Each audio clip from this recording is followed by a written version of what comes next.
Christ is coming soon, my dear friends. ప్రభువైన యేసుక్రీస్తు త్వరగా వచ్చుచున్నాడు నా ప్రియమైన స్నేహితులారా. And he is coming more sooner than we are all expecting, my friends. మరి మనమందరము కూడా ఊహిస్తున్న దానికంటే అనుకుంటున్న దానికంటే కూడా ఆయన అతి త్వరగా రాబోచు ఉన్నాడు. And that's the good news I want to share with you. అది ఒక శుభవార్త మీతో నేను పంచుకోవాలనుకుంటున్నాను. Now this my attempt of mine in pointing out to the world events is not to excite you, but to create an interest in the prophetic fulfillments and to make you realize that Jesus coming is very, very soon. మరి ఈ ప్రవచనాల నెరవేర్పు అనేది ఈ రీతిగా జరుగుచున్నది అని చెప్పడానికి ఒక ముఖ్య ఉద్దేశం ఏమిటి అంటే, మిమ్మల్ని ఏదో ఉత్తేజభరితులు చెయ్యాలని నా ఉద్దేశం కాదు, గాని మీరు ఆ విషయాన్ని గ్రహించి ఆ విషయాన్ని మనసులో ఆలోచన చేసి ప్రభు త్వరగా వస్తున్నాడనే విషయాన్ని గురించి ఇంకా ఎక్కువగా ఆలోచించి దాని కొరకు సిద్ధపడాలని నా ఆలోచన. For more than a month we had been dwelling upon the Bible prophecies and the current events that are fulfilling very accurately every biblical prophecy concerning the return of Jesus Christ. గడిచినటువంటి నెల రోజులుగా కూడా ప్రభువైన యేసుక్రీస్తు రాకడకు ముందు ఎటువంటి విషయాలు ఏ విషయాలు జరుగుతూ ఉన్నవి, ప్రవచనాలనేవి ఏ రీతిగా నెరవేర్చబడుతూ వస్తున్నవి అనే విషయాన్ని గ్రహిస్తూ వస్తున్నాం.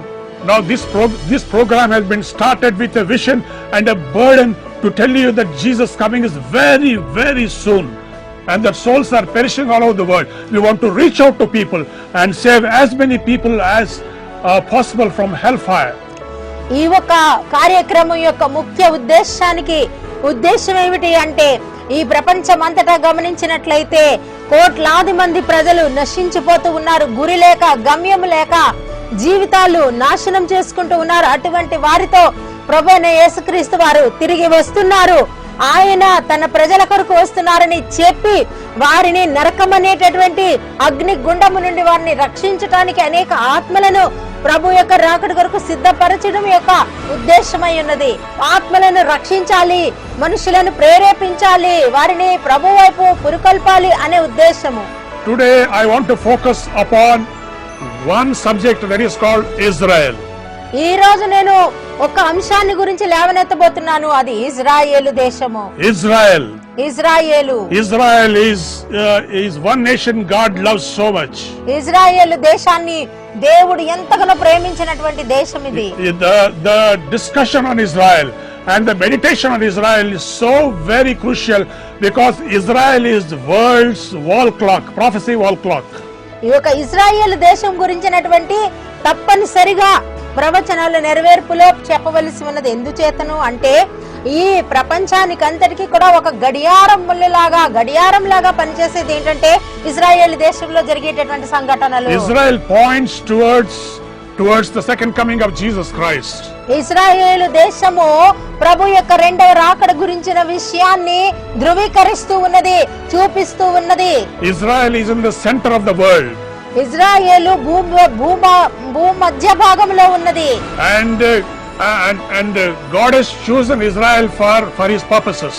దేవుడు ఇజ్రాయేలు దేశాన్ని తన యొక్క ఉద్దేశాల కొరకు ఎన్నిక చేసుకున్నాడు. That's why it is important to study about Israel because Jesus also pointed out towards Israel as that the fig tree symbolically is called Israel will blossom. కాబట్టి ప్రభువైన యేసుక్రీస్తు వారు కూడా ఇశ్రాయేలు దేశాన్ని గురించి ఆయన సూచిస్తూ ఉన్నాడు. ఇశ్రాయేలు అంజూరము చిగురించుచున్నది అనే ఒక మాటను ఆయన వాడి ఉన్నారు. He talks about the blossoming of the fig tree. ఒక అంజూరము యొక్క పుష్పించుట అనే మాటను ఆయన వాడి ఉన్నారు. And that is symbolic of the nation of Israel. అది ఇజ్రాయేలు దేశానికి ముంగుర్తుగా చెప్తున్నారు ప్రభు. And that's why from today onwards for the next 4 weeks we are going to dwell upon Israel because that is the last important crucial prophecy that is fulfilled before the coming of Christ. ఎందుచేతనంటే రాబోయే 4 వారాలు కూడా ఈ ఒక Israel దేశం గురించినటువంటి విషయాన్ని మాత్రం ధ్యానం చేయడం. ఎందుచేతనంటే దేవుని యొక్క రాకడకు ముందు ఇజ్రాయేల్ దేశాన్ని గమనించి చూచినప్పుడు ఆ ప్రవచనాల నెరవేర్పు సంభవించబోతూ ఉన్నది. You know, in Matthew 24th chapter 32 verse it says, now learn a parable of the fig tree. ఇదిగో అంజూరపు చెట్టును చూచి ఒక ఉపమానాన్ని మీరు నేర్చుకోండి అంటున్నారు మత్తయి 24:32 వచనంలో. When his branch is yet tender and putteth forth leaves, you know that the summer is near. ఇదిగో మీరు ఎప్పుడైతే అంజూరపు చెట్టు అది చిగురు వేసి వృద్ధిలోకి వచ్చి అది పుష్పించి ఫలభరితం కావడానికి సిద్ధముగా ఉందో ఆ యొక్క వసంతకాలము లేదా మరి వసంతకాలము సమీపముగా ఉందని మీరు తెలుసుకోండి. Likewise you, when you shall see all these things, know that it is near, that the coming of the Lord is nigh, even at the door. ఈ యొక్క దేవుని యొక్క రాకడ ఈ సమయములన్నీ సంభవించబోతూ ఉన్నప్పుడు ఆ యొక్క రాకడ అనే ఒక అంశము ద్వారము దగ్గరే ఉన్నదని మీరు గమనించండి. And Jesus said that this generation shall not pass till all these things be fulfilled. ఈ విషయములన్నీ కూడా గతించే వరకు ఈ తరము గతించదని నేను చెప్తున్నాను. Heaven and earth will pass away and my words will never pass away. ఆకాశము భూమి గతించిపోయినప్పటికీ కూడా నా మాట గతించదంటున్నాడు దేవుడు. Now you all know that Israel was scattered to the nations of the world in the first century. ఈ యొక్క మొదటి శతాబ్దంలో ఇజ్రాయేల్ వారందరూ కూడా ప్రపంచమంతటా కూడా చెదిరిపోయారని మనకు తెలుసు. But God says that in the end times Israel is going to, all the scattered Jews around the world, they will come back to Israel and they will be formed as a nation once again. It will be a born again experience for nation of Israel. కానీ అంచె దినములలో చూసినట్లయితే యుగాంతము వచ్చేటప్పటి లోపల చూసినట్లయితే ఇశ్రాయేలు వారు ఏ దేశాలలో చెదరగొట్టబడి ఉన్నారో ఆయా దేశాలన్నిటి నుండి కూడా వారు సమకూర్చబడి ఒక దేశముగా ఏర్పాటు చేయబడి వారు పుష్పించే వారిగా ఉంటారంటున్నారు ప్రభు. And this prophecy was fulfilled in 1948 in the month of May. మే నెలలో 1948వ సంవత్సరంలో ఈ ప్రవచనము నెరవేర్చబడింది. And this was showed as a very crucial sign for the coming of the Lord. ప్రభు రాకడకు ముందు ఇది ఒక ముఖ్య గుర్తుగా ముంగుర్తుగా ఉంది. And Jesus says, when you see the fig tree blossoming, you will know that my coming is nigh at the door. మరి ఈ సంగతులు మీరు జరిగినప్పుడు నా రాకడ ద్వారముననే సమీపమునే ఉన్నదని మీరు తెలుసుకొనుడి అంటున్నారు ప్రభు. And he says that this generation shall not pass till all these things be fulfilled. ఈ యొక్క సంగతులు సంభవించే వరకు ఈ తరము గతించదంటున్నారు ప్రభు. In other words, he says the same generation that saw the blossoming of the fig tree will also see the coming of the Lord. ఆ మాట అంటే ఎవరైతే ఈ ఒక అంజూరము చిగురించుట అనే దానిని అనగా ఇశ్రాయేలు రాజ్యము ఫలభరితం అవుతుంది అనే విషయాన్ని ఎవరైతే చూస్తున్నారో వారే దేవుని రాకడ కూడా వారు చూస్తారు అని ఒక అర్థం ఇందులో ఉంది. And that's why it is important for us to study about Israel and about the biblical prophecies concerning it. అందుచేతనే ఇశ్రాయేలు దేశము కొరకు ఆ ఇశ్రాయేలు దేశం యొక్క ఆ ప్రవచనాల నెరవేర్పు కొరకు ధ్యానించటం అనేది ఎంతో ఆవశ్యకమై ఉన్నది. You know, today we are going to see three things in the message. ఈ యొక్క సందేశంలో 3 విషయాలు మనం గమనించగలము. God's calling towards Israel, Israel పట్ల దేవుని పిలుపు, and then God's judgments towards Israel. Israel పట్ల దేవుని తీర్పు. When I say judgments, it is not destructive judgments, it is dealings with Israel. అది నేను తీర్పు అని అంటే వారిని నాశనము చేసి అంతము చేసేటటువంటి తీర్పు కాదు. అది దేవుడు తన ప్రజలతో వ్యవహరించేటటువంటి వ్యవహారం అది. And thirdly, that God fulfills his purposes towards Israel. దేవుడు ఇశ్రాయేలు పట్ల తన ఉద్దేశాన్ని తన కార్యాచరణను ఆయన ఫలింపజేస్తూ వస్తున్నాడు. So first thing is the God's high calling towards Israel. మొట్టమొదటిగా ఇశ్రాయేలును దేవుడు పిలిచిన ఉన్నతమైన పిలుపు. You know, in Deuteronomy 7:6 it says, ద్వితీయోపదేశ కాండము 7వ అధ్యాయము 6వ వచనములో చెప్పబడి ఉన్నది. It says, for thou art a holy people. మరి మీరు పరిశుద్ధమైన జనాంగము. And the holy people unto the Lord thy God. నీ దేవుడైన యెహోవాకు నీవు పరిశుద్ధమైన జనాంగము. The Lord God hath chosen thee. ప్రభువైన దేవుడు నిన్ను ఏర్పాటు చేసుకొని ఉన్నాడు to be a special people unto himself. తన కొరకు ఒక ప్రత్యేకమైన జనాంగముగా. And you are above all people that are on the face of the earth. ఈ భూ ప్రజలందరిలోనూ ఈ జనులందరి మీద ప్రత్యేకించబడిన పైకెత్తబడిన జనాంగముగా. So that is the high calling of God towards Israel. ఇశ్రాయేలు పట్ల దేవునికి ఉన్నటువంటి ఒక ముఖ్యమైన గొప్ప ఉన్నత ఉద్దేశం అది. God wanted Israel to be as a city that is set on a hill. ఆ యొక్క కొండ మీద నుండి పట్టణముగా ఇశ్రాయేలును ఉంచవలెనని దేవుని కోరిక ఉన్నది. And it is God's purpose that God should bless the nations of the world through Israel. ఈ యొక్క ప్రపంచ దేశాలన్నింటినీ కూడా ఇశ్రాయేలు దేశం వారి ద్వారా దీవించట దేవుని యొక్క ఉద్దేశమై ఉన్నది. For the Bible says that out of Zion shall come forth the law of the Lord and the word of the Lord from Jerusalem. ఇదిగో యెరూషలేము నుండి దేవుని ధర్మశాస్త్రము, సియోనులో నుండి ఆయన యొక్క గ్రంథము బయలువెడలవలసి ఉన్నది. And that is why Israel has a very high calling. అందుచేతనే ఇశ్రాయేలు దేశము చాలా ఉన్నతమైన పిలుపు కలిగి ఉన్నది. And its calling is irrevocable, no matter in what state, spiritual state it is. అది ఎటువంటి స్థితిలో ఉన్నప్పటికీ కూడా ఆ పిలుపును దేవుడు ఎన్నడూ కూడా తోసివేయలేదు. You know, we have to focus on three things today. ఇదినా మనం మూడు విషయాలు మనం చూస్తా ఉన్నాము. You must understand that calling towards Israel is a high calling. He wants Israel to be an ambassador of God and to proclaim the law of the Lord throughout the world.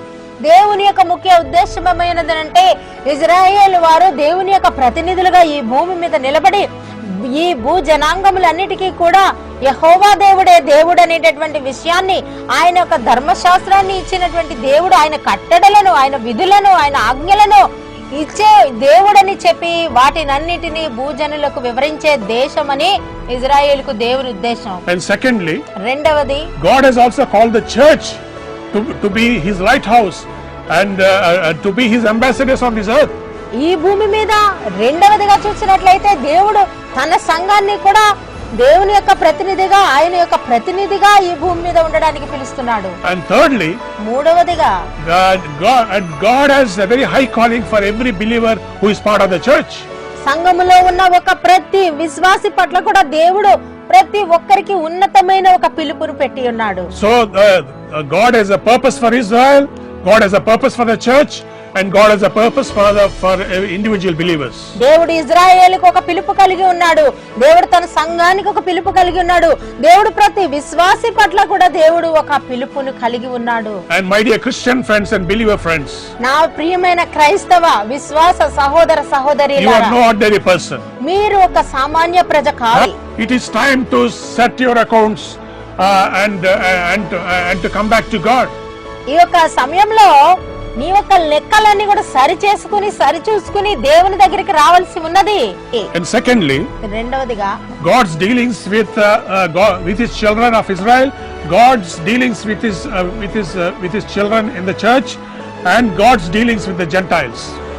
దేవుడు తన ప్రజలైనటువంటి ఇశ్రాయేలు వారితో వ్యవహరించే విధానము, దేవుడు సంఘములో తన ప్రజలతో, సంఘ వధువైన సంఘముతో వ్యవహరించే విధానము, అన్యజనులతో దేవుడు వ్యవహరించే విధానములు మూడు విధాలుగా ఉంటున్నవి. You know, God had been dealing with Israel for so many years in different ways. దేవుడు ఇజ్రాయేలు ప్రజలతో అనేక విధాలుగా తను వ్యవహరిస్తూ వస్తున్నాడు. Why he had to judge Israel? Israel దేవుడు ఎందుచేత తీర్పు తీర్చవలసి వచ్చింది? Because of their disobedience and rebellion against God. దేవుని పట్ల వారికి ఉన్నటువంటి అవిధేయత వలన, తిరుగుబాటు వలన వారిని శిక్షించవలసి వచ్చింది. God loves Israel so much. ఇజ్రాయేలుని దేవుడు చాలా ప్రేమించి ఉన్నాడు. But in spite of it, he had to subject them, take them to a very difficult journey, a tumultuous journey in their life. దేవుడు ఇజ్రాయేలును ఎంతో ప్రేమించినప్పటికీ కూడా వారి యొక్క తిరుగుబాటు బట్టి, వారి యొక్క ద్రోహ బుద్ధిని బట్టి వారిని ఎంతో కష్టతరమైన మార్గముల గుండా నడిపించవలసి వచ్చింది. And because of their rebellion against God and because of their disobedience to God, దేవుని పట్ల వారికి ఉన్న తిరుగుబాటును బట్టి ఎన్నో కఠినమైన మార్గాల గుండా వారు వెళ్ళవలసి వచ్చింది. So when God judges his people Israel, it is with the very sole purpose of rectifying their life and to deal with their life and to bring them back to the original calling. దేవుడు వారి యొక్క జీవితాన్ని సరిచేసే ఉద్దేశంతోనూ, వారిని సక్రమైన మార్గముతోనూ, వారిని సరియైన విధానంలో, క్రమమైన విధానంలో వారిని నడిపించే ఉద్దేశంతో దేవుడు వారిని శిక్షణకు లోబరిచి And వచ్చింది. because of their disobedience for so many years, ఎన్నో సంవత్సరాలు వారు తిరుగుబాటు చేసే చేత they were subjected to persecution. వారు ఎన్నో హింసలు శ్రమలు పొంది ఉన్నారు. They had to go through very hard times in their own land. వారి యొక్క దేశంలోనే వారు ఎన్నో కష్ట సమయములు అనుభవించవలసి And వచ్చింది. alien kings had to come and rule over them. అన్యజనులైనటువంటి వారు వచ్చి వారిని పరిపాలించారు. They were in bondage. They were in severe persecution. ఎంతో బంధకములలో పడి ఉండి ఎంతో చెరసాలలో శ్రమలు హింసలు పొంది ఉన్నారు. All this God had to deal with them to remind them that they are no ordinary people and that their destiny, that God has a very special destiny for them and their calling is very high calling.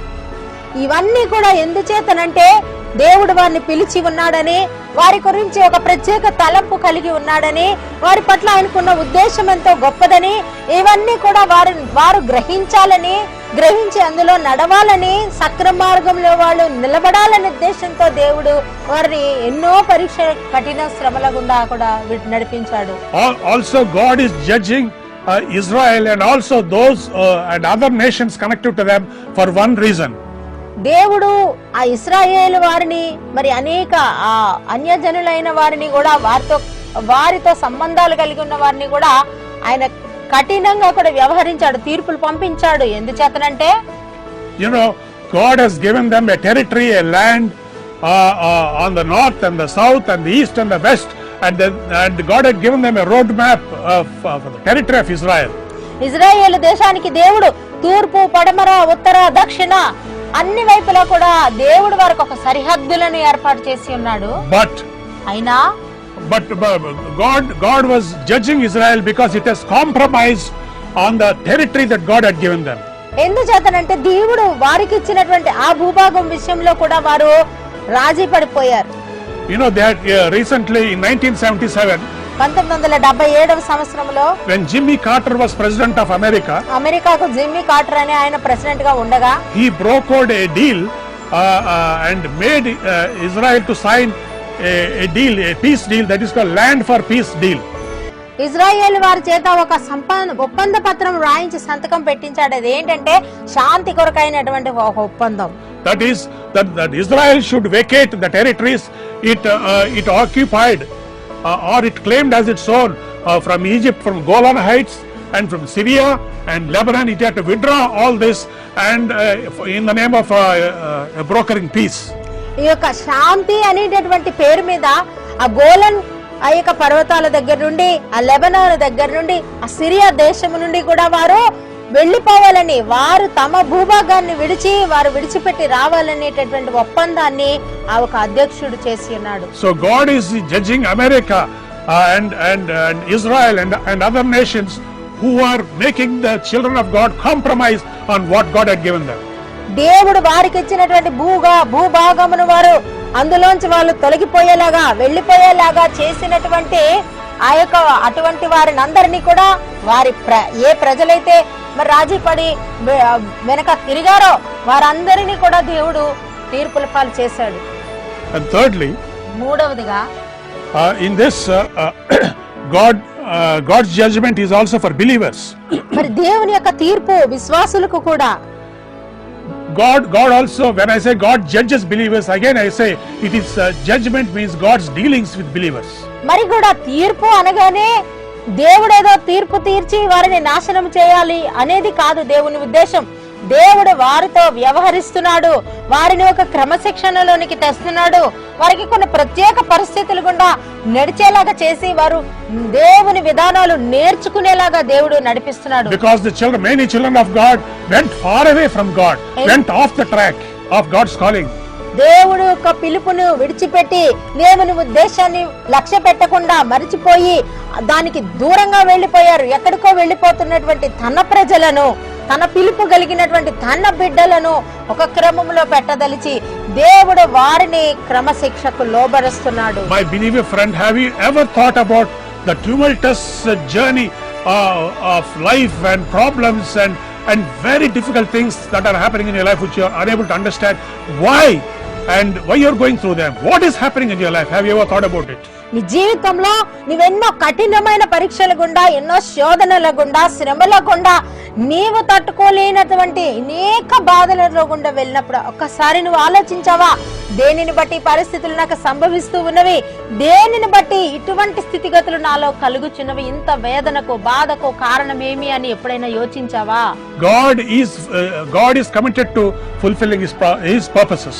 దేవుడు తన ఉద్దేశాలను, తన ఆలోచనలను తన పిల్లలైన బిడ్డలైన వారి ద్వారా కూడా ఆయన నెరవేరుస్తూ వస్తున్నాడు. And one thing is that God will never give up on you. ఒక విషయం ఏంటంటే దేవుడు నిన్ను ఎన్నడూ కూడా విడిచిపెట్టడు. So he is committed to your restoration నిన్ను సమకూర్చడానికి ఆయన సిద్ధపడి ఉన్నాడు. and to bring you on the track. ఆయన నిన్ను క్రమంగా పెట్టడానికి, ఒక క్రమంలో నడిపించడానికి ఆయన సిద్ధపాటులో ఉన్నాడు. Will you today rededicate your life to God? నీ జీవితాన్ని తిరిగి ప్రభుకు సమర్పించుకుంటావా ఈ రోజు? Do it today and right now. ఈ రోజు ఇప్పుడే నీవు దానిని సమర్పించుకో. May God bless you. దేవుడు మిమ్మల్ని దీవించును గాక. Amen. ఆమేన్.